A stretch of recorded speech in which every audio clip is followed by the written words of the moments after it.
Sales में खास तौर से जब नए नए एम्प्लॉय आते हैं, नई नई कंपनी ज्वाइन करते हैं, उन्हें कुछ भी नहीं पता होता, तो वो एक तरह का आदमी देखते हैं जो कि फ्रॉडिया आदमी रहते हैं, फ्रॉड रहते हैं, झूठ बोलते हैं और सिस्टम में यानी कंपनी में गलत तरीके से टिके रहते हैं, अपनी नौकरी को बचाए रहते हैं, चाहे वो टारगेट पूरा करना हो, चाहे प्रोडक्ट को बिकवाना हो, इस तरीके के। और जब वो नए एम्प्लॉय ऐसे लोगों को देखते हैं कि ये एक स्किल्स है, इस तरीके से किसी भी कंपनी में टिका रह सकते हैं, अपनी पोस्ट को बढ़वा सकते हैं, तो वो भी उस तरफ जाने की सोचते हैं। लेकिन उन लोगों के बारे में आप अच्छी तरह से पहले जान लीजिए। दो तरह के लोग होते हैं, ऐसे दो कैटेगरी के।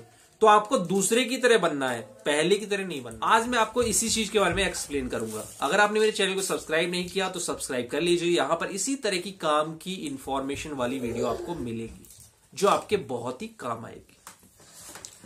तो ऐसे लोग कौन होते हैं? जैसे आपने देखा होगा कई सारी कंपनी में जब सेल्स ऑफिसर कई नए लोग आते हैं तो पता चलता है कि यार इसने तो पुरानी कंपनी में बहुत फ्रॉड किया है, ये सेल्स ऑफिसर के लायक है भी नहीं, सेल्स ऑफिसर का काम तो इसको आता नहीं, इसने कंपनी में झूठ बोल के सेल्स ऑफिसर बन गया है। बहुत सारी चीजें पता चल जाती है। ऐसे ही एसएम के बारे में पता चल जाता है, ऐसे ही किसी एम्प्लॉय के बारे में पता चल जाता है।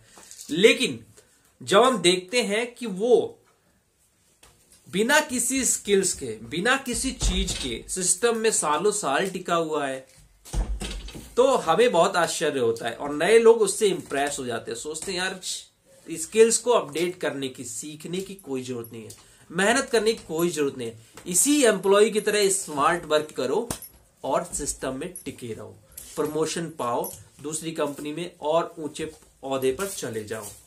लेकिन ऐसे लोग दो कैटेगरी के होते हैं। नए लोग ये नहीं जानते, जो पुराना हो जाता है वो जानता है। दो कैटेगरी कैसे? पहली कैटेगरी के लोग वो होते हैं जो जुगाड़ से वहां पर आए होते हैं और अपनी नौकरी को बचा के रखते हैं। ऐसे लोग अपनी स्किल्स को अपडेट नहीं करते, मेहनत को सीखते नहीं है, उस काम को प्रॉपर तरीके से सीखते नहीं है। उनके पास जो टीम आ रही है उससे वो काम करा रहे हैं, उसका जो काम है उसको अपना बता के प्रमोशन ले रहे हैं और कंपनी में अच्छी तरह से टिके हुए हैं। लेकिन इनके साथ जब वो कंपनी में टिके रहते हैं क्योंकि वहां पर उनको इनकी तरह का एनवायरनमेंट मिल जाता है, इनका सपोर्टिव। लेकिन ऐसे लोग जब दूसरी कंपनी में जाते हैं किसी कारणवश दूसरी कंपनी में, तो वो टिकते नहीं है, वापस उसी कंपनी में आपको मिलेंगे और बड़े गर्व से बताएंगे मुझे 20 साल हो गया इस कंपनी में, मैं बीच में एक दूसरी कंपनी में गया था 6 महीने 4 महीने के लिए, फिर मैं दोबारा आ गया। आप मुझे बताइए कि जिसके अंदर कोई स्किल्स है वो एक कंपनी को छोड़ के प्रमोट होकर दूसरी कंपनी में गया, तो वो दूसरी कंपनी से निकलेगा तो तीसरी कंपनी में और प्रमोशन लेके जाएगा। अगर उसके अंदर स्किल्स नहीं होगी, जुगाड़ से वहां पर बैठा होगा, तो उसको वही काम आसान लगेगा, फिर से वो वापस उसी कंपनी में उसी पोस्ट पर कम सैलरी पर भी आने के लिए तैयार रहेगा। ऐसा आदमी आपको नहीं बनना है। इसी कैटेगरी में एक दूसरी तरफ के आदमी भी होते हैं जिसको शुरू में सेल्स ऑफिसर की जॉब नहीं मिल रही थी, एएसएम की जॉब नहीं मिल रही थी, या कोई जॉब नहीं मिल रही थी, वो जुगाड़ से झूठ बोल के या कुछ भी प्रोपोगंडा करके वो कंपनी में आ गया। लेकिन अब उसे पता है कि एचआर को या यहां पर ज्यादा दिन मेरी पोल खोल जाएगी, तो वो काम को सीखता है, स्किल्स को डेवलप करता है। किससे? अपनी टीम से भी सीखता है, अपनी टीम से भी सीखता है, अपने बॉस से भी सीखता है और जल्दी से जल्दी सीखने की कोशिश करता है ताकि उसने जो झूठ बोल के वो आया है उस काम को वो सही तरीके से बिना किसी के सपोर्ट के कर पाए। और ऐसे लोग जब दूसरी कंपनी में जाते हैं तो अपनी स्किल्स की बदौलत और अपने मेहनत की बदौलत जाते हैं। तो आपको ये दूसरी तरह का आदमी बनना है।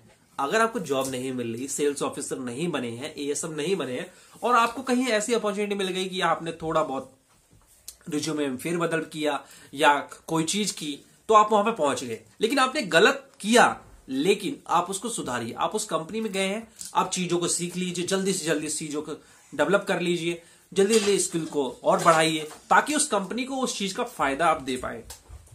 तब आपके पाप धुल जाएंगे और आप अगली कंपनी में भी जाओगे तो किसी पे डिपेंड नहीं रहोगे, आपको चीजें आती रहेंगी, आप वो आसानी से चीजें कर लोगे। तो आपको ये दूसरी तरह का आदमी बनना है। अगर बनना है तो दूसरी तरह का बनना है। और मैं तो कहता हूं ये दोनों बनने की जरूरत नहीं है। सीधा सा सिंपल सा उसूल है, नौकरी तलाशिए, कुछ भी कोई भी पोस्ट आती है, काम भी करिए, सीखते भी रहिए और इधर उधर से जो ट्रेनिंग प्रोग्राम है वो भी करिए। आपको बहुत सारी नॉलेज मिलती रहेगी और वो जब एक्सपेरिमेंट करते रहेंगे तो धीरे धीरे आपको वो चीजें आ जाएंगी। आपको कोई फ्रॉड करने की जरूरत नहीं है। इस तरह से आप और भी लंबी रेस के घोड़े बन सकते हैं। इस मार्केट में ये होता है। लेकिन नए लोग ऐसे लोग को देख के बहुत भ्रमित होते हैं और वो अपने पैरों पर, अपने कैरियर पर कुल्हाड़ी मार लेते हैं उनको देख के, बिना किसी एनालिसिस के। ऐसे लोगों को एनालिसिस करिए, क्यों, कितनी मेहनत करता है, क्या करता है, और फिर किसी के बारे में बनने का सोचिए।